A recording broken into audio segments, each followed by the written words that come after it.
En este vídeo voy a explicar la monotonía y los puntos extremos. Vamos a empezar por la monotonía. Y vamos a empezar por qué es la monotonía. La monotonía de una función se determina estudiando los intervalos de crecimiento y decrecimiento. Empezamos con una función creciente. Una función creciente es un intervalo de su dominio para cualquier par de valores a y b del intervalo que se cumplen, que si a es menor que b, esto siempre va a ser que f de a va a ser menor o igual que f de b. En esta podemos ver cómo crece. En la siguiente, la función decreciente, que una función decreciente es un intervalo de su dominio si para cualquier par de valores a y b del intervalo que cumple que si a es menor que b, siempre va a ser f de a va a ser mayor o igual que f de b.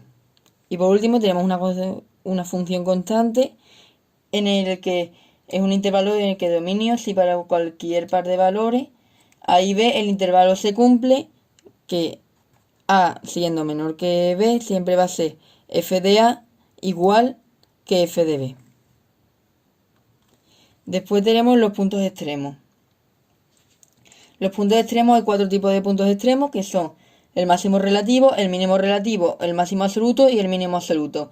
El máximo relativo en x igual a a, si en ese punto la función pasa de ser creciente a decreciente, el valor de la imagen x igual a f de a es mayor que los puntos de su entorno. Aquí podemos ver un máximo relativo.